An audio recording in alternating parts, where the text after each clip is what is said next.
Bonjour et merci d'être fidèle à Question Politique, le rendez-vous du dimanche de France Inter, du journal Le Monde et de France Info, en direct avec nous jusqu'à 13h. Il est plongé en pleine bataille parlementaire depuis maintenant plusieurs semaines. L'un des plus jeunes députés, c'est lui qui est le chef de file de la France Insoumise à l'Assemblée pour mener le combat contre le projet de réforme des retraites porté par le gouvernement. Un baptême du feu alors que les débats s'enlisent, qu'on ne compte plus les incidents de séance, les cris, les accrochages, les invectives. 35 000 amendements qui restent à examiner et la majorité dénonce une stratégie d'obstruction. La menace plane d'un recours au 49.3 et les députés en sont toujours à l'article 1er de ce projet de loi. Les débats se poursuivent ce week-end. Le coordinateur national de la France Insoumise et député de la première circonscription du Nord, Adrien Quatennens, est notre invité ce dimanche. Pour intervenir, le hashtag Cupol ou l'application mobile France Inter. France Inter. Question politique. Ali Badou. Bonjour Adrien Quatennens. Bonjour. Et bienvenue pour vous interroger l'équipe de Questions Politiques, Nathalie Saint-Cric de France Télévisions. Bonjour Nathalie. Bonsoir à tous. Bonsoir, bonjour plutôt. Excusez-moi. On ne sait plus si c'est le jour ou si c'est la nuit, mais c'est travaille trop. C'est comme à l'Assemblée. C'est exactement comme à l'Assemblée, c'est ce que vivent les députés et notamment notre invitée Françoise Fressoz du journal Le Monde. Bonjour Françoise. Bonjour Ali, bonjour à tous. Du journal du soir, Françoise Fressoz et Karine Bécard de France Inter. Bonjour Karine. Salut tout le monde. Bonjour. Lundi à vendredi, non-stop, jour et nuit, Adrien Quatennens, vous étiez à l'Assemblée pour mener le combat contre le projet de réforme des retraites. Vous allez y retourner lundi. Avant de parler du fond, avant de parler de votre stratégie, de la manière dont vous menez ce combat, est-ce qu'il y a tout simplement, puisque vous êtes encore tout jeune, que c'est votre premier mandat de parlementaire, une forme de joie? Vous n'avez pas l'air fatigué, vous n'avez pas l'air épuisé, vous n'avez même pas l'air en colère, vous avez l'air serein. Il y a une vraie joie à mener ce combat-là? Je dirais pas une joie, il y a une responsabilité à mener ce combat. Bon, votre maquilleuse a bien fait les choses pour la fatigue, mais en réalité, non. Elle est exceptionnelle. Ce qui se passe, c'est que en réalité, il faut rappeler le contexte de la discussion. Nous discutons d'un texte qui, parce qu'il s'agit des retraites, parce que ça engage sur plusieurs décennies, parce que c'est la grande bataille sociale. Finalement, l'histoire du temps de travail dans la vie, dans le mois, dans la semaine, ça a été effectivement la longue histoire sociale de ce pays et le fait de faire en sorte qu'on diminue le temps de travail à mesure que, notamment, les gains de productivité augmentaient. Donc c'est une bataille centrale, effectivement, que celle des retraites. Et notre démarche à l'Assemblée, on va en parler, nous la menons en quelque sorte au nom de celles et ceux qui, depuis maintenant plus de 70 jours, se battent contre ce projet de loi. Je veux rappeler d'entrée de jeu et dire une chose pour commencer notre discussion, oui. C'est que ce projet de loi est illégitime. Emmanuel Macron, son gouvernement et sa majorité... Illégitime. Oui, je vais m'expliquer. Emmanuel Macron, ce gouvernement et leur majorité n'ont pas de mandat pour faire ce qu'ils sont en train de faire. Puisque, d'abord... Il a été élu président de la République. Et ça suffit pas, Françoise Fressoz. En réalité, rappelons-nous... Non mais juste, je ferai vite là-dessus. Mais dire une chose. Pourquoi est-ce que j'assume de dire qu'ils n'ont pas de mandat pour ce texte? Parce qu'ils ont été élus sur un programme. C'est un argument prétendument d'autorité selon eux, mais je veux rappeler que le programme d'Emmanuel Macron disait « ce sera une retraite universelle ». Le Conseil d'État, qui n'est pas un nid d'insoumis, s'est chargé de valider l'essentiel des arguments de l'opposition. Il n'y a pas de régime universel, il y en a au moins 5 différents. Et moi je dis même autant que de générations. On a eu des effets de manche et de slogans, des histoires à dormir debout, comme le 1 euro cotisé offrira les mêmes droits, ça n'est pas le cas. Et enfin surtout, plus grave, le programme de M. Macron disait clairement « nous ne toucherons ni à l'âge de départ, ni au niveau des pensions ». On va avoir le temps d'en discuter. Oui, ce projet de loi fait exactement les deux. Donc, acte 1, ils n'ont pas de mandat pour faire ce qu'ils sont en train de faire. Raison pour laquelle nous sommes légitimes aussi dans notre combat. Bien sûr, mais la légitimité, justement, elle se joue peut-être aussi à l'Assemblée, dans l'hémicycle, au Parlement en général, et en l'occurrence, on verra ce qu'il adviendra de ce texte. Vous avez présenté un contre-projet sur la question des retraites, mais toujours sur une question de forme et de stratégie. Selon les chiffres de la présidence de l'Assemblée, il faudrait 1931 heures pour discuter de l'intégralité des amendements qui ont été déposés. Ça voudrait dire 80 jours de débat sans interruption. Et on en est donc toujours au premier article de cette loi. Est-ce que vous avez malgré tout l'impression de parler du fond de ces questions au Parlement? Je vais pas faire semblant. D'abord, la démarche, celle d'avoir effectivement déposé beaucoup d'amendements, c'est une manière pour nous d'importer à l'Assemblée nationale une part, somme toute, infime de cette colère qui s'exprime. Vous savez, Ali Badou, quand on va dans les manifestations et qu'on nous montre des bulletins de paix à 0 € parce qu'il y en a qui ont payé cher la grève, on sait pourquoi nous faisons ce que nous faisons. Et nous importons dans l'Assemblée un mot d'ordre qui, dans le pays, est majoritaire. Moi, j'ignore pas le fait qu'à l'Assemblée, nous sommes l'opposition et nous sommes en minorité, mais je sais, et vous savez aussi, puisque vous suivez les enquêtes d'opinion, que ce que nous incarnons dans le pays est majoritaire. La volonté, malgré tout, la volonté du retrait du texte. Mais je crois quand même en la démocratie représentative. Moi aussi, tout à fait. Et donc, parce que vous y croyez, vous êtes d'accord pour dire... sont ceux qui sont parce que vous y croyez, vous êtes donc d'accord pour dire que l'opposition doit pouvoir jouer son rôle. Évidemment. Ou alors on ferme l'Assemblée nationale. Donc, en l'occurrence, que faisons-nous ? D'abord, on parle d'obstruction parlementaire. Oui, justement. Moi, en réalité, nous avons parlé de grève du zèle, parce que s'il s'agissait de faire de l'obstruction, nous ne sommes pas à la hauteur. Enfin, l'Assemblée nationale a connu... 41 000 amendements déposés sur... 700 000 sous-amendements. Françoise Fressoz... Non, ça, par contre, c'est faux, on va en parler tout de suite. Mais d'abord, dire une chose, c'est que vous qui êtes, Françoise Fressoz, une observatrice de la vie politique depuis un certain temps, vous savez que les heures les plus importantes d'obstruction parlementaire à l'Assemblée, ça ressemble pas du tout à ce que nous sommes en train de vivre. Rappelez-vous, par exemple, que quand on a voulu privatiser GDF, on parlait de 130 000 amendements. Que quand on a discuté de la privatisation de TF1, par exemple, on a pris 2 mois pour discuter de ça. Alors là, d'où vient le problème en réalité ? D'un calendrier extrêmement contraint, qui est la volonté seule du président de la République. Quel est le caractère d'urgence à faire cette réforme des retraites ? Et pourquoi discuter en 3 semaines d'un sujet aussi essentiel sur un texte qui chamboule tout ? Donc après, nous, notre tactique est la suivante. Tous les groupes d'opposition, au total, tous les groupes confondus d'ailleurs, en arrivent à 41 000 amendements. Oui. Or, nous savons que le délai contraint risque de ne pas nous permettre d'aller jusqu'au bout de l'examen du texte, exactement comme ce fut le cas 10 jours avant, dans la commission spéciale où nos travaux ne sont pas arrivés au terme.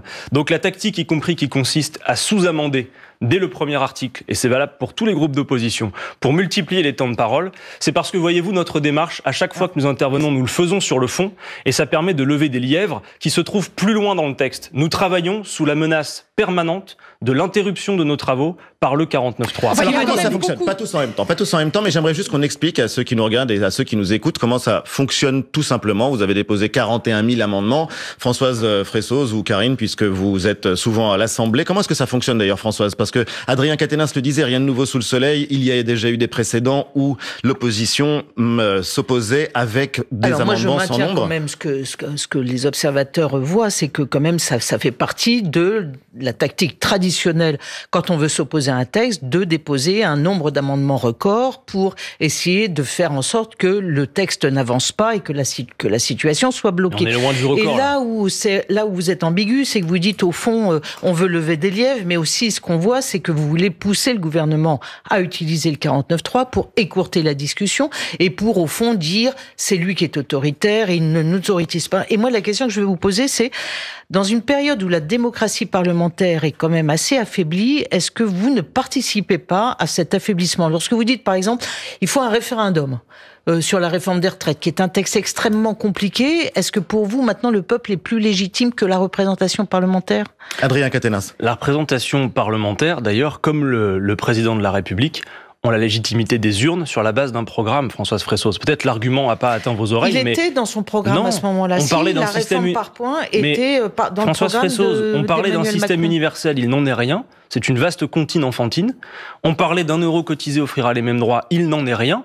Et surtout, on disait, on ne touchera pas à l'âge de départ ni au niveau des pensions. Or, précisément, on va en parler dans un instant, ce texte, parce qu'il vise l'équilibre financier, ce qui est somme toute louable, mais sans dépenser, sans consacrer une part plus importante des richesses aux retraites, la part consacrée aux retraites va même chuter, c'est une annonce programmée de la baisse du niveau des pensions. Et d'ailleurs, Françoise Fressoz... Non, mais je vais vous répondre. Vous ne répondez pas, Alors, Françoise, je vous réponds d'abord sur la forme, puisque vous me posez des questions sur notre stratégie d'amendement.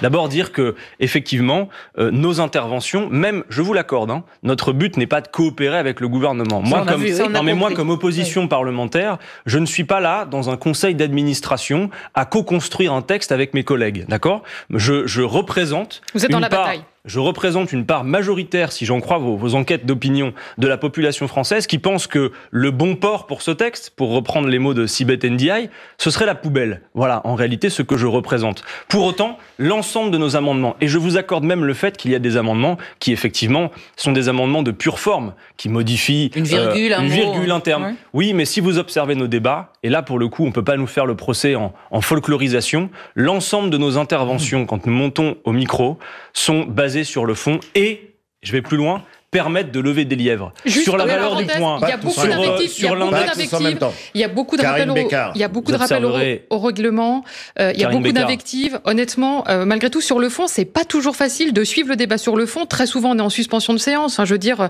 c'est un marathon où on ne comprend plus rien. Je me demande même ce que les Français réussissent à retenir, éventuellement ceux qui ont envie de regarder ce qui se passe, parce qu'on peut à la télé, c'est extrêmement compliqué. Moi, ce que je vois, en tout cas, c'est que comme chacune de nos interventions est argumentée et que nous avons un contre-projet qui est sérieux et financé, j'invite ceux qui nous écoutent d'ailleurs à aller le lire, eh bien en réalité, à l'extérieur de l'Assemblée, nous sommes soutenus. Je ne sais pas si les députés de La République En Marche, qu'il conviendrait d'ailleurs d'appeler plutôt la retraite en moins, ça correspond mieux au sigle LREM, peuvent se prévaloir de recevoir autant de courriers, de soutien que nous en recevons. Parce que oui, effectivement, même si notre stratégie leur déplaît, eh bien en quelque sorte, elle incarne quelque chose de majoritaire dans le pays, et nous faisons une démonstration. Il ne s'agit pas d'être dans l'opposition principielle. Encore une fois, avant que le texte démarre, et je vais vous le distribuer, nous avons, et j'espère qu'on va avoir le temps d'en parler, du fond un peu, nous avons un contre-projet qui est sérieux, qui est financé, qui même répond à la commande d'Édouard Philippe, qui nous a dit « Je suis prêt à entendre toutes les modalités pour le retour à l'équilibre financier ». Le projet que je porte avec mes collègues de la France Insoumise permet l'équilibre financier, mais pas à la condition d'une baisse généralisée du niveau des pensions et du fait qu'il faille travailler toujours plus longtemps. Donc ensuite, voyez-vous, soyons clairs, depuis 3 jours à peu près, alors que les débats viennent de commencer à l'Assemblée nationale, la majorité est en train d'organiser et de réunir les conditions de la préparation des esprits au 49.3, en surjouant l'indignation sur l'obstruction parlementaire. Jean-Baptiste Moreau, qui est député LREM de la Creuse ce matin sur France Info, déclarait, je le cite, « Vu comme la situation s'enlise, le 49.3 va devenir inévitable ». Je vous dis ma thèse sur le 49.3. D'abord, rappelez une chose, c'est que ils essayent même de faire en sorte qu'il y ait des fake news qui montent, par exemple, sur cette histoire de 700 000 sous-amendements. Ouais, c'est ce que j'ai effectivement dit. Quand on nous a tendu le micro sur le 700 000, d'ailleurs, vos collègues de Libération ont fait la vérification. C'est bien quelqu'un de la majorité qui a mis ce chiffre dans la tête des journalistes. Jamais quelqu'un de la France Insoumise ne l'a cité. Il y a peut-être eu une confusion après quand on nous a tendu le micro, mais au soir où on parlait de ces 700 000 sous-amendements, nous en avions déposé 141, voyez-vous. Donc c'est une tactique, finalement, qui est utilisée par La République En Marche pour essayer de saturer l'opinion sur le fait qu'il n'y aurait pas de débat de fond à l'Assemblée. Moi, je vais vous dire une chose, il faut se rappeler d'une chose, parce que comme vous voulez qu'on fasse de la pédagogie, le 49.3, à quoi sert-il ? Le 49.3, pour nous, c'est une sorte de LBD parlementaire. Hein. C'est le bazooka contre le débat à l'Assemblée nationale. C'est une victoire politique Absolument pour vous. Pas. Moi, je préférerais qu'on prenne le temps nécessaire, plusieurs semaines s'il le faut, pour étudier le texte dans son ensemble. Ou alors, et c'est toujours le mot d'ordre préférentiel, retrait au référendum. Car contrairement à Françoise Fressoz, je pense que désormais, nous avons suffisamment éclairé l'opinion sur ce que contient ce texte pour pouvoir assumer le fait d'avoir une campagne dont la question référendaire d'ailleurs pourrait très bien être « Êtes-vous pour ou contre le projet d'Emmanuel Macron de retraite par points ?» Moi, j'y suis prêt. Et lui, l'est-il ? Parce qu'il est de plus en plus isolé. Le Conseil d'État les a lynchés littéralement sur le fond. Les économistes qui étaient avec Emmanuel Macron le lâchent également. Alors, le 49.3, il faut rappeler que la dernière fois qu'il a été utilisé dans le pays, souvenez-vous-en, c'était dans le quinquennat précédent, sous François Hollande, pour la loi El Khomri, la loi travail. À quoi servait-il le 49.3 ? Pas à respecter, disons, un calendrier capricieux du président de la République. Le 49.3, c'est un outil qui sert à l'exécutif pour mettre au pied du mur sa majorité lorsqu'ils craignent que la majorité ne vote pas le texte. Oui, mais cette fois, vous dire une chose, c'est que, moi j'interroge... pas la tribune d'un meeting. J'interroge juste en vous disant que j'ai une hypothèse à Libadou. Ouvrons un dialogue. Juste, oui. Adrien Quatennens, écoutez-moi.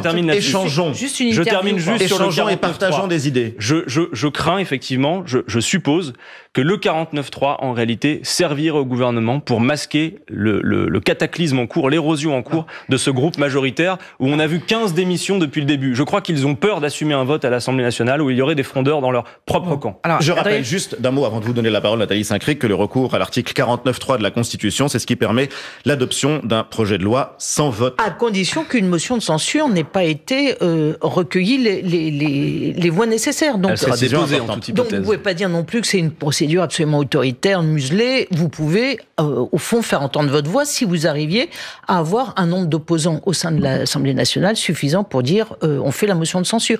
Or, pour le moment, vous ne l'avez pas. Nathalie Saint-Cric. Juste une question. Et quelque chose qui me semble paradoxal dans vos propos, c'est que vous dites à la fois que vous n'avez pas assez le temps et que le gouvernement va aller extrêmement vite, et d'un autre côté, vous dites que de toute façon, le texte ira à la poubelle. Qu'est-ce qui, si on vous donne 15 jours, 3 semaines, 1 mois, 2 mois de plus pourrait nous garantir ou garantir au gouvernement que vous discuteriez réellement sur les amendements, puisque depuis le début, vous voulez la fin de ce projet. Adrien Quatennens. Vous m'aurez mal compris, je souhaite que le texte aille à la poubelle. Je dis pas que ce sera l'issue forcément. Et moi, je suis plutôt favorable à ce que la discussion dure et dure longtemps. Pourquoi ? Parce que pendant qu'elle dure, nous intervenons sur le fond et nous soulevons des lièvres. En commission spéciale, il y a 10 jours... Et pas que, vous faites aussi beaucoup de... Attendez, non, regardez nos interventions. Nathalie Saint-Cric. En commission spéciale, il y a 10 jours, nous avons levé un premier lièvre effectivement très important sur quoi allait être indexée la valeur du point. Et nous avons découvert qu'elle allait être indexée sur un indicateur qui n'existe pas, à savoir le revenu moyen d'activité, c'est-à-dire en plus un indicateur qui retirerait les revenus du capital, du calcul, les revenus des dividendes, qui sont aussi la production du travail, et que cet indicateur allait devoir être potentiellement créé par l'INSEE ou par le Conseil d'État. Ensuite, cette semaine, et d'où notre tactique de sous-amendement, parce que imaginez que le 49.3 soit, je sais pas, utilisé aujourd'hui ou la semaine prochaine. Ça veut dire, vous en serez d'accord, que les articles qui sont plus loin, les 30, 35, les articles sur la valeur du point et tout le reste, nous ne pourrions pas les aborder. Donc nous ne pourrions pas alerter l'opinion sur ce qu'ils contiennent. Or, alerter l'opinion est une condition de la poursuite de la mobilisation pour obtenir ce que nous souhaitons, le retrait du texte. Donc en sous-amendant l'article 1er et en multipliant les interventions, c'est une manière de s'assurer qu'on puisse aborder tous les sujets. Vous pensez que c'est lisible pour les Français ? Vous pensez que c'est lisible ? Quand on voit des reportages ou quand on lit, on a plus l'impression que c'est... On se souvient du nombre de la pile de sous-amendements et que les gens ont l'impression que vous tendez un piège au gouvernement, qui est le 49.3, et que le gouvernement s'apprête à tomber. D'abord, pour ça, il faudrait écouter notre intervention, et puis si possible, là, ça fait 20 minutes qu'on est sur la forme de la bataille parlementaire. Moi, j'espère après qu'on va avoir l'occasion de parler du fond sur les retraites. Elle est importante parce que la manière dont on s'oppose en démocratie, Adrien Quatennens, c'est absolument essentiel. La manière dont on mène le combat pour des idées, au nom d'un projet, contre un texte proposé par le gouvernement, c'est important. Oui, mais n'évacuez pas la forme que tout le monde comprenne bien pourquoi justement, nous le menons. Sur le fond, dans votre contre-projet, vous évoquez l'idée de jours heureux. Et l'expression est étonnante parce que c'est un texte très technique qui concerne absolument tout le monde, celui de la réforme des retraites. Et ce que vous mettez en avant, c'est l'idée de bonheur.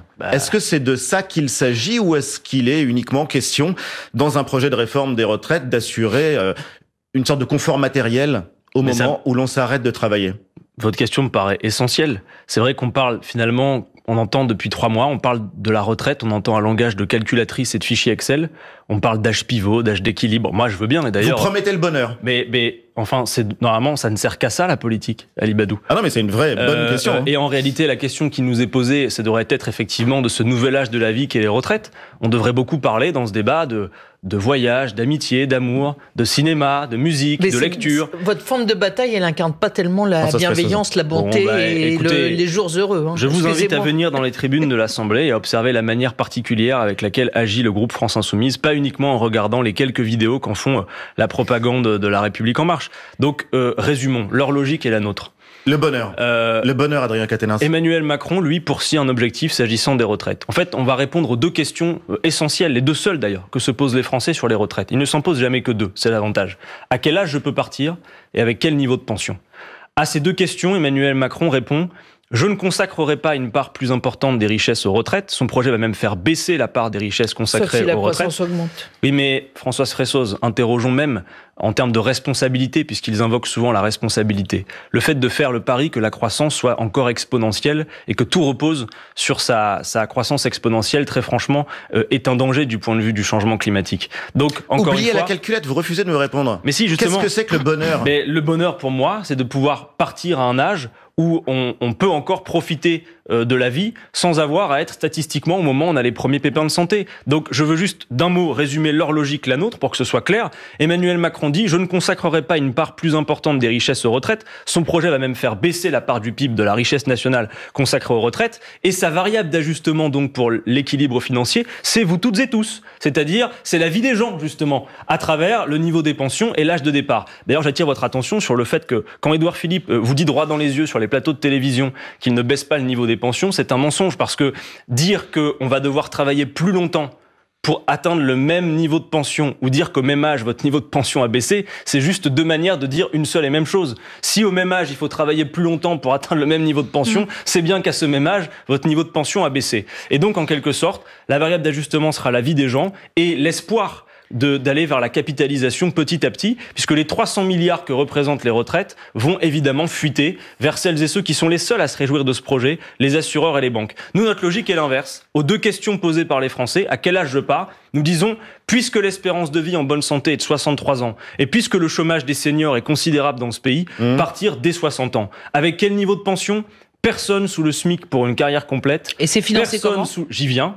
Personne sous le seuil de pauvreté et extinction de la pénibilité. Nathalie Saint-Cric, vous avez là, pardon, c'est pas contre vous, mais un réflexe qui correspond à celui qu'ont les macronistes dans l'hémicycle. C'est financé comment ? C'est financé comment ? Dans tous les pays européens. Mais Ali Badou a plutôt raison. Avant de savoir comment on finance, et moi je vais vous rassurer sur comment on finance, il a raison de poser la question du bonheur. Est-ce désirable ce que je propose ? Dites-le moi, Nathalie Saint-Cric. C'est effectivement. Non, mais c'est demander à un malade qui veut la santé.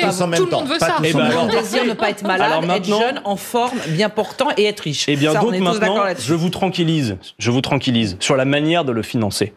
Jusqu'à présent, notre système de retraite a subi beaucoup de coups de canif, mais ce qui a fait notamment que le taux de pauvreté des seniors en France est moins élevé qu'ailleurs, notamment en Europe, c'est qu'à mesure que la part des seniors dans la population augmentait, on a consacré toujours une part plus importante de notre richesse produite aux retraites. Pour financer les quelques propositions que je vous ai formulées, dont a priori je serais heureux de voir que vous vous accordez à considérer qu'elles sont désirables, eh bien il ne nous faut que 2 petits points de plus de PIB consacrés aux retraites d'ici à 2040. L'égalité salariale entre les femmes et les hommes, compte tenu des cotisations supplémentaires que ça permet de financer pour le court terme la retraite à 60 ans. Mais il faut une courbe démographique qui n'est pas celle qu'on voit en ce moment. C'est-à-dire il faut une croissance démographique qui en ce moment s'essouffle un peu. On a un peu moins de 2 enfants par femme. Honnêtement, si on a de plus en plus de personnes âgées effectivement à la retraite, elles seront plus financées. Donc ça veut dire que vous voulez une politique nataliste en plus ? Alors bon, on pourra en parler, mais il y a un angle mort fondamental dans votre raisonnement, Karine Bécard. C'est d'abord la question de la productivité.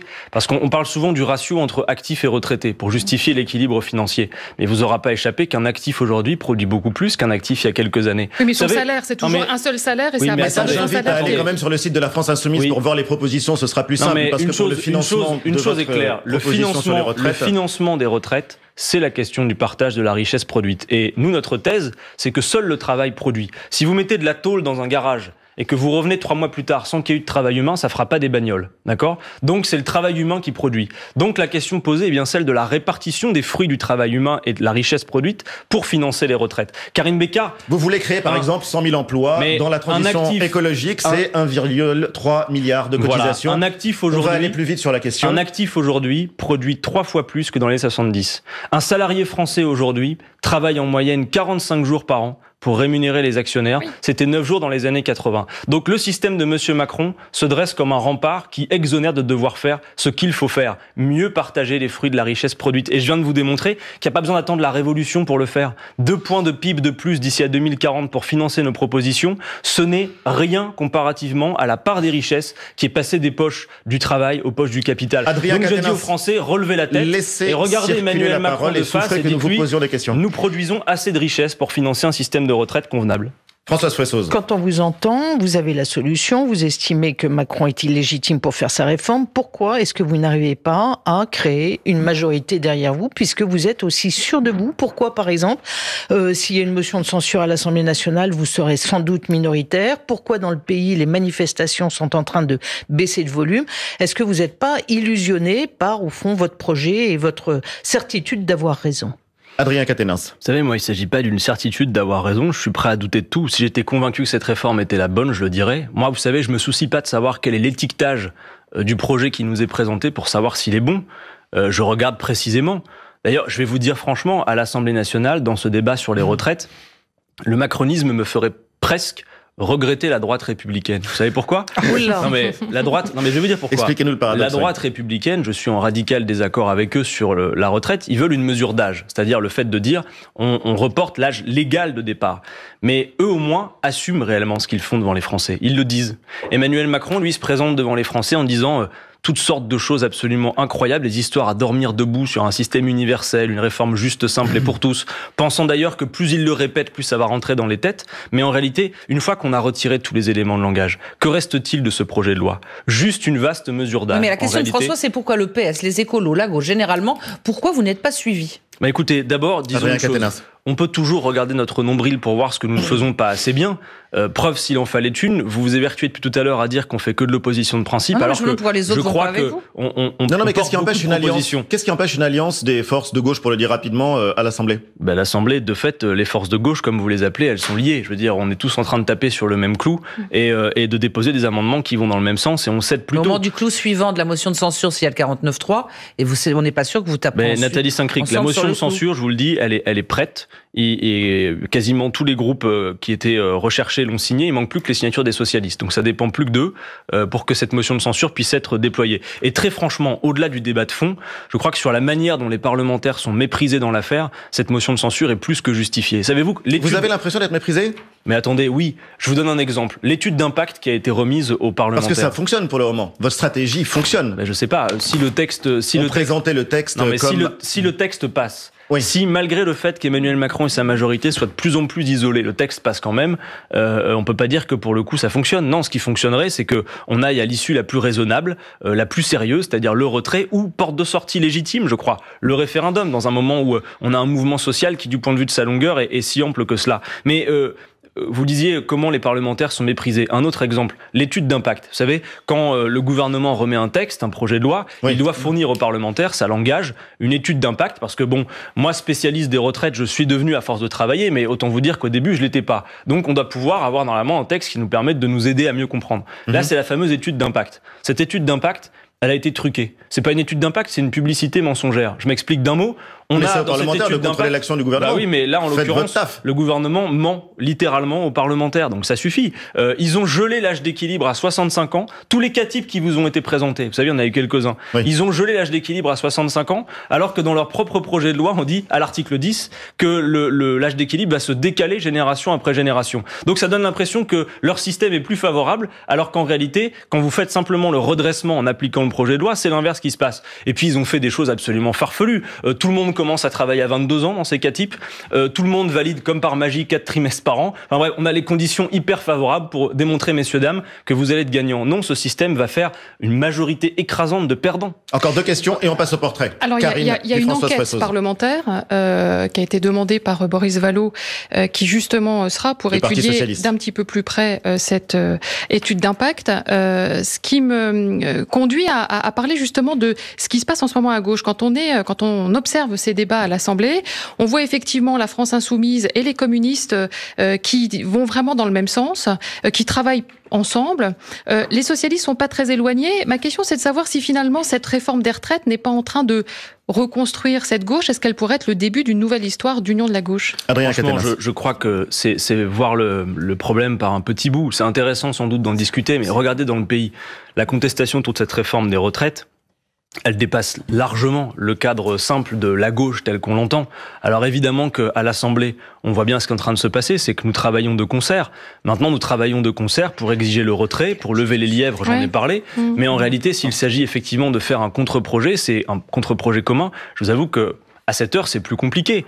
Parce que, par exemple, certains sont plus ou moins favorables à un système par points, s'ils poursuivaient d'autres objectifs. À la création d'un régime unique, par exemple. Faisons les choses étape après étape. À cette heure, oui, il est vrai de considérer que la majorité est de plus en plus isolée, qu'en plus elle se disloque, et que les oppositions, s'ils se conjuguent correctement avec la mobilisation, qui va, à mon avis, se poursuivre, raison pour laquelle, si l'examen du texte se poursuit... Elle s'essouffle quand même, cette mobilisation. Mais elle s'essouffle. Si vous regardez effectivement les choses à travers uniquement le prisme du chiffre de manifestants jour après jour, oui, mais... en réalité, vous le savez, nous avons le mouvement social le plus ample, le plus long de toute l'histoire de la Ve République. Enfin, vous avez vu souvent dans ce pays des avocats jeter leur robe aux pieds de leur ministre de tutelle, des égoutiers manifester comme ils le font, cette créativité aussi qui s'exprime dans le mouvement. Bref, il y a effectivement quelque chose qui est clair, et je dis même à celles et ceux qui n'ont pas eu l'occasion de faire grève ou de se bouger pour l'instant, Françaises, Français, c'est le moment. Ne laissez pas faire ça en votre nom, parce que vous produisez déjà bien assez de richesses pour pouvoir vous financer un système de retraite. Ils ont élu des représentants qui sont à l'Assemblée, qui portent aussi leur voix. Adrien Quatennens, un autre programme que celui qu'ils sont en train de déployer. J'espère que c'est bien clair et entendu, Ali Badou. Question de Françoise Fressoz et on passe au portrait. Marine Le Pen évoquait la possibilité de signer une motion de censure. Est-ce qu'on peut imaginer, d'ici la fin du quinquennat, une motion de censure qui serait co-signée par vous-même et par Marine Le Pen ? Très franchement, c'est peu intéressant. Si Marine Le Pen est à l'aise... Oui, non, mais attendez. Si Marine Le Pen est à l'aise avec un texte de motion de censure présenté par d'autres oppositions, je n'ai aucun problème avec le fait qu'elle le signe, et ça ne voudra pas dire pour autant qu'à la moindre alliance objective entre nous sur le fond. Parce que je vais vous dire une chose, parlons-en un instant du RN, qui est censé, comme on l'entend dans beaucoup de commentaires, capter la colère. Nous n'avons pas vu Madame Le Pen de toute la durée des travaux en commission spéciale, et nous l'avons vu bien peu, ainsi que ses collègues, dans l'hémicycle pendant effectivement ce texte. Donc vous savez, cette petite logique qui vise à faire du vote Le Pen le vote anti-système, moi je m'adresse à celles et ceux qui le pensent et qui votent en pensant faire un coup de pied à la fourmilière et au système en votant pour ces gens-là, c'est un pétard mouillé. Mais une alliance de circonstances vous dérange pas? Non, il n'y a pas d'alliance de circonstances, parce que dans l'histoire avec un grand H comme dans l'histoire plus récente, nous sommes leurs adversaires résolus. Pour autant, effectivement, si sur une motion de censure des oppositions signent des textes, très franchement, il n'y a que les médias pour aller raconter ensuite qu'il y a une alliance objective. Vous savez, moi, quand la droite, par exemple... C'est pas ce que j'ai dit. Non, mais quand LR propose une motion de rejet sur un texte, souvent, les motivations de cette motion de rejet, politiquement, je suis pas favorable. Mais si c'est un outil qui permet à l'instant T de faire en sorte qu'un texte soit rejeté, eh bien, pourquoi pas l'employer? Mais moi, je suis à l'aise sur ce que je défends sur le fond pour pouvoir le différencier de ce que propose Madame Le Pen, qui sur les retraites n'a absolument rien à proposer. 12h35, le député La France Insoumise, Adrien Quatennens, c'est l'invité de France Inter, du journal Le Monde et de France Info. France Inter, Ali Badou, question politique. Votre portrait, Monsieur Quatennens, par Karine Bécard. Il y a de cela 8 mois, vous avez accepté, Adrien Quatennens, une sacrée mission. Prendre la direction du parti de Jean-Luc Mélenchon, autrement dit, à 29 ans seulement, après la très controversée séquence des perquisitions, après des élections européennes à la fois agitées et plutôt ratées, vous avez été chargé de calmer les tensions et de trouver des solutions. Y êtes-vous arrivé ? Avez-vous su pacifier? Difficile de dire quelles ont été vos décisions, rien n'a filtré, rien n'a été annoncé ni publié. Bref, aujourd'hui, c'est comme si tout avait été effacé. Mais bien plus que le mouvement, ce que vous adorez, Adrien Quatennens, c'est vous retrouver en plein cœur de l'Assemblée. Député, vous l'avez été à 27 ans exactement, et vous affichez tout de suite une présence, une aisance, qui vous viennent possiblement du lycée UP que vos parents à Lille vous ont fait fréquenter. En tout cas, jamais vous ne vous êtes laissé impressionner par les ministres du gouvernement d'Édouard Philippe. Aussi jeune, avec une telle maîtrise et de vrais arguments, c'est vrai que vous avez été immédiatement assez bluffant. Il y a un attachement presque romantique à la politique. Vous voyez, quand je rentre dans l'hémicycle, je vois les grandes figures de l'histoire qui y sont passées, je vois Jean Jaurès, ça a quelque chose de très prenant et qui à la fois est encourageant et responsabilisant. Des références intellectuelles et idéologiques qui sont bien sûr les mêmes que celles du patron Jean-Luc Mélenchon. Depuis 2 ans et demi, jamais vous n'avez cessé de vous montrer ostensiblement à ses côtés, même quand il lui est arrivé de sévèrement déraper. Dans la salle des 4 colonnes à l'Assemblée, certains insoumis se sont parfois sentis gênés, mais non vous, Adrien Quatennens, droit comme un i, positionné juste derrière lui, vous avez toujours tout assumé. Ce qui est a priori normal, c'est vrai, quand on est comme vous désormais le chef du parti, vous apparaissez d'humeur égale, vous gardez ce ton calme, mais le resterez-vous au soir du second tour des élections municipales? Certes, vous les avez peu investis, certes, direz-vous, ce n'est pas votre stratégie, mais tout de même, Adrien Quatennens, le bon petit soldat va devoir endosser de piètres résultats. Réaction Adrien Quatennens, avant de parler spécifiquement des municipales, mais sur le portrait d'ensemble. Bon, si on parle après des municipales, j'y reviendrai dans ces cas-là. Non, vous dire une chose, bon, effectivement, moi, vous savez, mon élection, elle n'était pas prévue de longue date. D'abord, j'ai absolument aucun parcours type, finalement, de personnes qui s'engagent en politique. C'est vrai que des fois, par exemple, quand on m'invite dans les collèges ou dans les lycées pour parler de mon rôle de député, les gens se disent, mais attendez, par quoi vous êtes passé pour le faire? Et moi, tout de suite, je dégonfle la baudruche en disant, mais peut-être qu'il y a des députés qui s'ignorent dans la salle. Parce que moi, effectivement, avant d'être parlementaire, j'étais conseiller clientèle sur un plateau téléphonique. Et ce que nous avons fait, effectivement, c'est de montrer qu'effectivement, tout le monde peut. Et ça, c'est une démonstration qui est importante. Mais tout le monde n'y va pas. Justement, c'est ce qui est intéressant, c'est que vous avez la particularité, et vous êtes non pas une exception, mais un cas extrêmement minoritaire dans votre génération, de quelqu'un qui s'est investi très jeune, très tôt dans la vie publique, qui a ensuite été se présenter au suffrage universel. Quand vous voyez l'état du débat public aujourd'hui en France, les insultes qui remplacent souvent le vrai débat démocratique, quand vous voyez par exemple l'affaire Griveaux et ses conséquences politiques, est-ce que vous vous dites mais qu'est-ce que je fais ici après tout? Pourquoi est-ce que je me suis engagé? Non, je me dis surtout que dans ce cadre-là et dans ce contexte de délitement que vous êtes en train de décrire et que je partage avec vous d'ailleurs, on a une responsabilité importante et peut-être qu'effectivement la nouvelle génération, celle que j'incarne avec d'autres, a une responsabilité toute particulière. Mais vous n'êtes pas dégoûté ? Non, moi je sais pourquoi je me lève le matin. Je sais que c'est une bataille au long cours. Je sais qu'il y a un caractère, de mon point de vue, inéluctable au fait que nous y arrivions. Le plus tôt sera le mieux, compte tenu des grands défis à relever. Je considère qu'on perd énormément de temps en réalité à prolonger ce vieux système dont Emmanuel Macron est le joker. Et je pense effectivement que chaque soir, je compte les points. Je me dis, où en sommes-nous ? Est-ce qu'on a essayé d'avancer ? Mais d'un point de vue personnel, Adrien Cadenas, oui. Vous comptez les points, vous réfléchissez en politique, mais malgré tout, il y a une dimension personnelle, et on l'a vu avec le cas Griveaux. C'est une vie privée, par exemple, qui est dévoilée aux yeux du public. Est-ce que vous, par exemple, ça vous inquiète et vous dites, il faut que je fasse attention, je suis encore jeune, mais il faut que je me protège, que je vive de manière cachée, secrète. Est-ce que vous prenez des précautions pour... Il y a évidemment des précautions à prendre, mais moi je vais pas. Déjà, chacun est libre ou pas d'exposer plus ou moins sa vie privée, mais moi je vais pas non plus m'égoter avec le sujet sur l'affaire Griveaux. Je veux dire franchement les choses. Benjamin Griveaux, c'est un adversaire politique, très franchement en plus pas le plus agréable d'entre eux, mais ce qu'il a vécu est absolument détestable. Et moi j'ai pas attendu quelques minutes le matin où il a annoncé son retrait pour dénoncer fermement ce qui se passait. Parce que justement, moi je crois qu'en politique, il faut effectivement travailler des arguments, être. Mais ça vous inquiète être sans doute un opposant. Mais bon, ça me responsabilise plus que ça m'inquiète, voyez-vous. C'est-à-dire que ça nous oblige en réalité.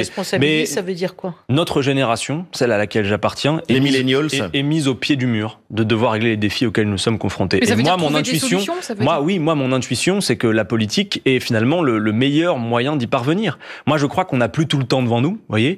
Peut-être qu'on parlera après un peu d'écologie, mais les scientifiques nous parlent maintenant d'un cadre contraint en termes d'années même pour y arriver.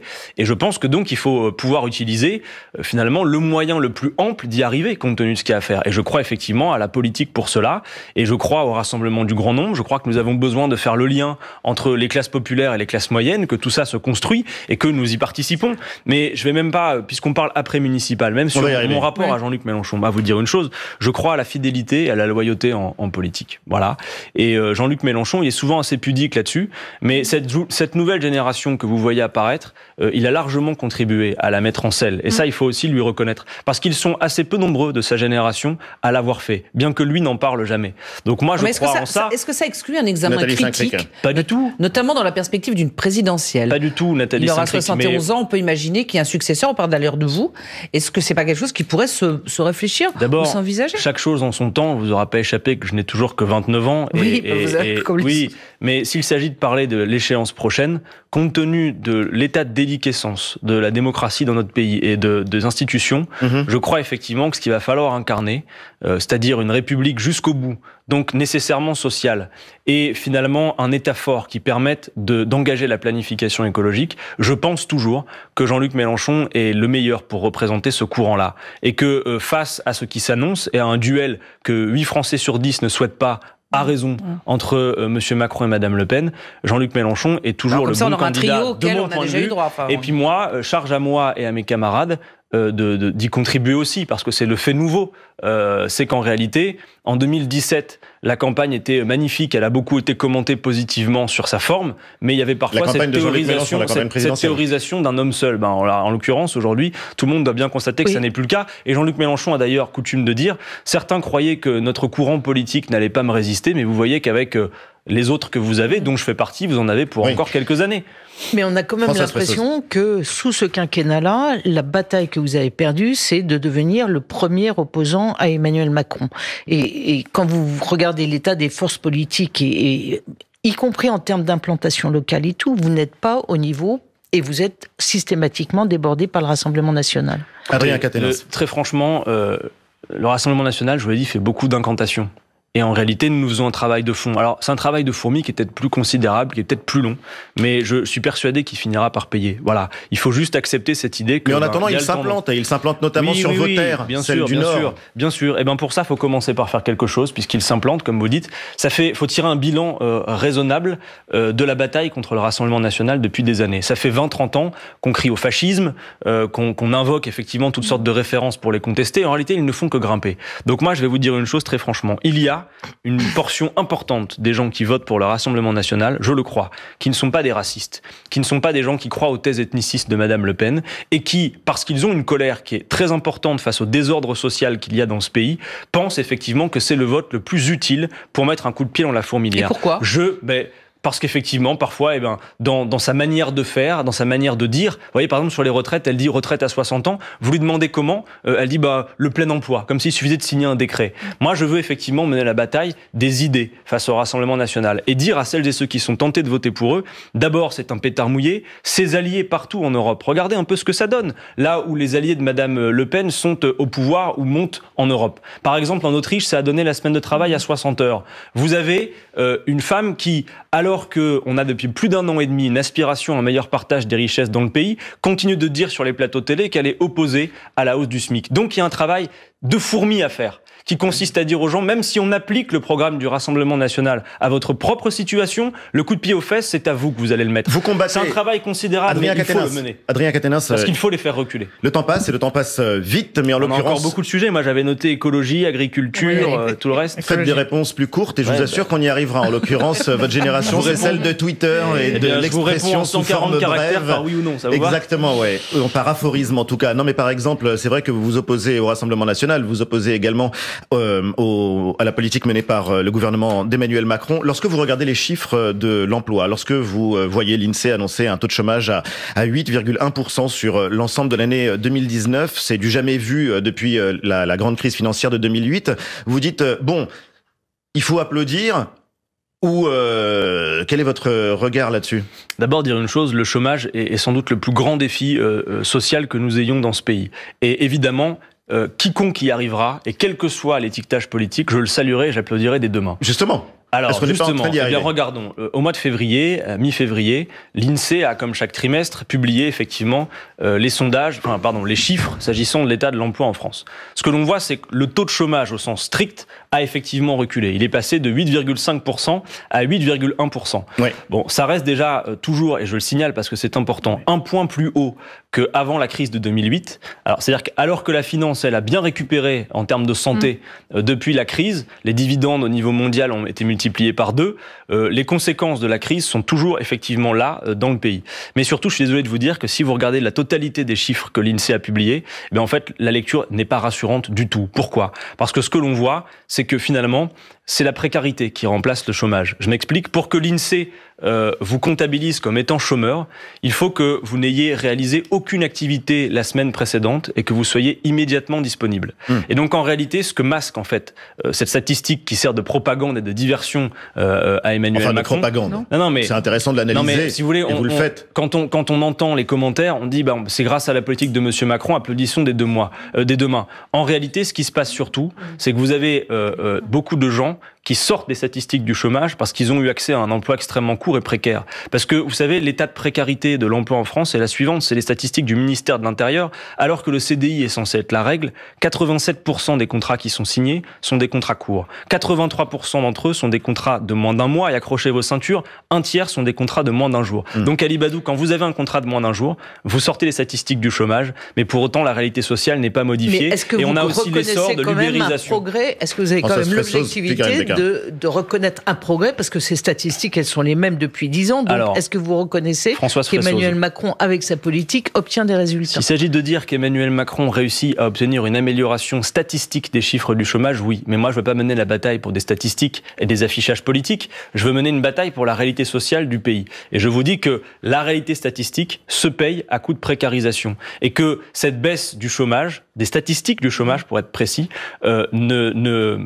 n'enlève rien au fait qu'il n'y a pas de création d'activités pérennes. Nous avons une précarité généralisée du travail et ces statistiques se payent finalement par la dégradation des conditions de travail des Français. 70% des baisses du chômage que nous avons vues ces dernières années, Françoise Fressoz, 70% de la baisse du chômage. Je vois que les contrats durée indéterminée progressent. 70%, je vois que les créations d'entreprises progressent, intégrées dans l'entreprise par des formations en alternance. Donc 70% de la baisse statistique du chômage en 2018 s'explique par l'essor des contrats d'auto-entrepreneurs, c'est-à-dire des contrats où des gens vivent sous le seuil de pauvreté, où ils n'ont pas de protection sociale, où ils sont chauffeurs à vélo. Donc non mais si vous voulez qu'on se réjouisse ensemble, Si vous voulez qu'on se réjouisse ensemble de quelques effets statistiques au prix d'une précarisation accrue de l'emploi qui ne change rien à la réalité sociale du pays... Il n'est pas question de se réjouir, il est question d'entendre votre analyse. Eh bien, moi, voilà l'analyse que j'en fais. Et j'ai quelques propositions à vous faire, parce que pourrions-nous faire dans ce contexte pour véritablement faire baisser, non pas les statistiques, mais le chômage tout court? Alors, proposition simple. Nous avons un problème de pérennisation de la création d'activités. Il nous faut travailler mieux, travailler moins pour travailler tous. Nous proposons de réduire le temps de travail pour cela, parce que nous avons un problème de pénurie de création d'activités. Nous proposons une 6e semaine de congés payés, nous proposons un retour réel aux 35 heures, voire même que l'on puisse aller vers les 32, et nous avons aussi la capacité de dire que nous pourrions généraliser des dispositifs comme territoire zéro chômeur, où les aides les indemnités, parce que ce ne sont pas des aides, les indemnités qui sont fournies aux chômeurs sont transformées en contrat de travail, moyennant le fait que des missions soient accomplies sur le territoire. Des choses intelligentes comme la planification écologique pour relancer véritablement l'activité. On n'est pas encore dans pleine campagne présidentielle. Oui, mais si vous voulez, je veux vous montrer qu'on perd un temps considérable et on devrait sauter de joie et sortir les cotillons parce qu'il y a des effets statistiques qui signifient d'abord une précarisation accrue. On va essayer d'avancer et notamment comme le temps file, on va parler des municipales. Vous poussez les électeurs à voter contre les listes de la République En Marche, notamment pour manifester leur opposition à la réforme des retraites. Et dans le même temps, difficile pour ces électeurs de voter pour des listes de la France Insoumise parce qu'il n'y en a pas énormément. Donc je voudrais comprendre pourquoi vous faites cette impasse sur les élections municipales alors que finalement c'est le meilleur moyen sur le terrain de diffuser et d'imposer ses idées. D'abord, dire une chose, c'est qu'on peut le regretter, mais ces élections municipales, dans le contexte, on voit bien qu'elles n'intéressent pas beaucoup. Première chose, nous avons pris une décision. Ça fait depuis que la France Insoumise existe, depuis 2016, que nous théorisons la nécessité de l'implication du grand nombre en politique, de l'implication citoyenne. Nous avons donc pris une décision, c'est de nous mettre entièrement, lors de ces élections municipales, au service de cette implication citoyenne. La réalité, c'est que la France Insoumise, en tant que telle, sur son nom propre, avec son drapeau, n'est pas candidate aux élections municipales, mais que nous soutenons des démarches et que nous sommes présents, je peux vous l'annoncer, à peu près dans 550 listes. C'est un aveu de faiblesse dans le pays. Non, c'est un aveu d'une stratégie qui vise effectivement à dire que l'élection municipale doit être une étape intermédiaire vers l'implication du grand nombre. Nous serons donc présents. Et au régional, ça sera mieux? Alors, on verra une chose à la fois, Nathalie Saint-Cric. Au total, ça donne que nous sommes... pas que la présidentielle quand même. Au total, ça donne que nous sommes présents dans 90% des villes de plus de 50 000 habitants, dans 75% des villes de plus de 20 000 habitants, sous une forme qui est la fédération populaire. Parfois, nous soutenons des têtes de liste qui sont citoyennes, jamais encartées. Parfois, nous nous mettons dans des rassemblements où il y a d'autres forces, y compris de l'opposition de gauche. Et la plupart de nos listes, sont les listes qui portent le RIC local, les chartes éthiques, le droit de révoquer les élus, l'écologie populaire. Combien d'élus? Il y en aura sans doute beaucoup qui se revendiqueront de la France Insoumise après l'élection. Il y aura des villes où les démarches, vous le verrez, sont particulièrement intéressantes. Mais oui, je vous l'accorde, nous avons décidé que l'utilité de la France Insoumise dans la période et pour ces municipales n'était pas d'aller ostensiblement planter le drapeau partout, mais de se mettre presque de côté pour favoriser l'implication des gens. Dans les listes que nous soutenons, il y a des gens qui n'avaient même pas envisagé un jour être conseiller municipal. Il reste 5 minutes. Françoise Fressoz. Ce qu'on voit aussi, c'est quand même la très forte poussée d'Europe Écologie Les Verts, en tout cas du thème de l'écologie. On a l'impression, là encore, que la France Insoumise, c'est au fond, fait un peu voler les thématiques pour lesquelles elle militait. Donc comment est-ce que vous voyez cette poussée écolo et quels sont vos rapports aujourd'hui avec Europe Écologie Les Verts? Adrien Quatennens. Bon, d'abord, vous dire une chose, c'est que Europe Écologie Les Verts, il y a plusieurs villes en France, y compris des grandes villes, je pense à Grenoble, Tours, Toulouse ou Mulhouse, où nous travaillons en étant derrière une tête de liste Europe Écologie Les Verts. J'avoue que la réciproque est moins vérifiable, ce qui montre que le sectarisme qu'on nous opposait régulièrement, il n'est pas forcément du côté de la France Insoumise, en tout cas dans ces municipales. Par exemple, à Montpellier, on a vu que Julien Bayou avait retiré l'investiture Europe Écologie Les Verts à une candidate sous prétexte qu'elle était trop proche de la France Insoumise, alors qu'en plus nous soutenons une autre candidature là-bas, celle de Nous Sommes et d'Alenka Doulan. Donc on voit bien que de ce point de vue, on pourrait regarder dans le détail. Ensuite, sur l'écologie, vous avez raison de dire que cette thématique, de toute façon, s'impose. Elle nous met au pied du mur. Et à l'occasion des municipales... Mais vous apparaissez moins légitime, au fond, que... Françoise Fressoz, effectivement, si l'écologie devient une marque et un marketing, et qu'il y a un effet mécanique, finalement, que le vote climat aille vers ceux qui se reconnaissent de la marque qui ont l'étiquette verte et le nom effectivement, écologie. Dans ce cas-là, le débat est clos. Moi, je pense qu'on devrait plutôt, et peut-être ça pourra faire l'objet d'une autre émission, parler en détail de ce qui est proposé sur l'écologie. Moi, par exemple, je vous dis mon avis. Vous êtes plus pertinent que les Verts, en fait, c'est ça que vous êtes en train de nous dire. Écoutez, à vous de le dire. Moi, je vous propose mes propositions et à vous de juger. Ouais, voilà, les citoyens. En tout cas, une chose est sûre. Moi, développe une thèse avec mes camarades de la France Insoumise, c'est que je ne suis pas scientifique, mais si j'en crois ce que nous disent les scientifiques sur l'accélération du phénomène, on n'a plus tout le temps devant nous. Et donc, je veux poser un acte. Vous êtes collapsologue ? Non, parce que effectivement, moi je pense qu'il y a un effondrement qui est en cours, mais je pense qu'il est encore temps effectivement de renverser la tendance. On est à l'aune d'avoir franchi des seuils qui ne le permettront plus. Mais moi je pense qu'on peut faire les choses à condition d'être effectivement, comme l'appellent d'ailleurs de leur vœu ces scientifiques qui ont signé une tribune à plus de 1000, à être assez radical. Je pose une thèse, c'est qu'il y a un caractère d'incompatibilité nette entre la prise en charge de l'urgence climatique et le libéralisme économique. Il faut être clair, de la même manière qu'il y a une incompatibilité nette entre la prise en charge de l'urgence climatique et des actuels traités budgétaires européens. Moi, je propose effectivement que l'on fasse la planification, qu'on organise toute l'économie et qu'on redonne du sens d'ailleurs à l'activité au service de l'écologie. Il y a sans doute effectivement à bâtir une sorte de 6e république écologique, puisque la république est d'essence sociale, mais qui se charge vraiment d'avoir un État fort et planificateur qui organise les choses. La fin du monde et la fin du mois sont bel et bien le même combat. Je cite le contre-projet que vous avez porté. Adrien Caténas. Une dernière question. Emmanuel Macron a dénoncé cette semaine le séparatisme substituant un séparatisme au mot communautarisme. C'est pas là-dessus que je vous interview. Il a remis en cause le recrutement, la formation des imams. Il a remis en question la façon dont on enseigne les langues en considérant qu'il y avait un séparatisme islamiste. Est-ce que ça va dans le bon sens ? D'abord, le terme de séparatisme est mal choisi. J'observe que ça fait partie de la diversion en 3 actes d'Emmanuel Macron dans la période. Vous auriez préféré communautarisme ? Évidemment, mais je vais vous dire pourquoi. On a eu Emmanuel Macron au Mont-Blanc, on a eu les chiffres du chômage. Bon, là, on tente effectivement autre chose. Moi, je veux bien qu'on en parle, mais séparatisme, ça donne finalement cette idée que l'intégrisme religieux, puisque c'est ce qu'Emmanuel Macron, à travers ça, cite, serait tenté de se séparer de la République. En réalité, moi, je pense que, s'agissant de ces groupuscules qu'on doit nommer, leur prétention est plus d'imposer leur vue à la société que de s'en séparer. Donc, je considère que le terme est assez mal choisi de ce point de vue. Et qu'on peut plutôt parler de communautarisme, d'ailleurs pas au sens de l'appartenance à une communauté de fait, mais de cette volonté qu'ont certains, groupusculaires en réalité, d'imposer à leur communauté réelle ou supposée, finalement leur vue au-dessus des lois de la République. Est-ce qu'il faut se battre contre ça ? Est-ce que c'est un vrai sujet en France ? Évidemment, mais autant dire une chose, c'est qu'Emmanuel Macron s'y prend très mal. D'abord, c'est un tartuffe s'agissant de ces sujets. Non mais dites-nous vous comment vous feriez en fait. Parce qu'il y a combien de quartiers, il y a combien de territoires comme ça qui sont en dehors des lois de la République ? Il nous faudrait beaucoup de temps, mais je vais essayer de résumer. Oui. D'abord, dire une chose, c'est que je ne supporte pas qu'au nom de la lutte contre quelques groupuscules, parce qu'il faut rappeler que l'essentiel des personnes de confession musulmane dans ce pays, l'écrasante majorité, sont attachées à la République, à la laïcité. Oui, mais en réalité, ce qu'ils ont fait cette semaine, c'est les montrer du doigt. Parce que sur votre antenne, Christophe Castaner a répondu à une question, je crois, de Nicolas Demorand, qui disait...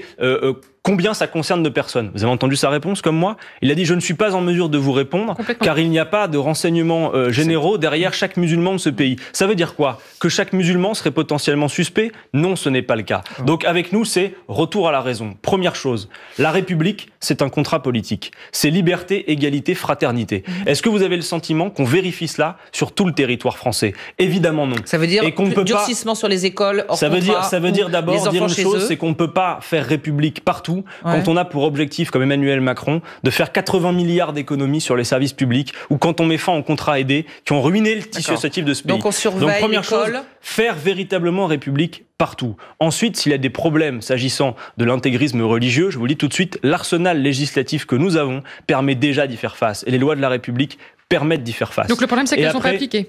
Et après, on peut interroger effectivement nos alliances à l'international, toute cette géométrie variable finalement que l'on voit, je pense à l'Arabie Saoudite ou à d'autres. J'adjure que l'on se rende compte que les lois de la République permettent de répondre à cette situation et qu'il est intolérable que l'on montre l'ensemble des musulmans de ce pays. Il n'a pas fait ça. Mais oui, mais M. Castaner a sans doute mal compris du coup Emmanuel Macron, puisque c'est ce que lui a fait sur votre antenne l'autre jour. Mais donc du coup, ça veut dire que la femme voilée qui s'est affichée à côté d'Emmanuel Macron, visiblement il a été piégé à Mulhouse, cette femme, elle doit être sanctionnée ? Ça veut dire que moi j'applique une règle stricte.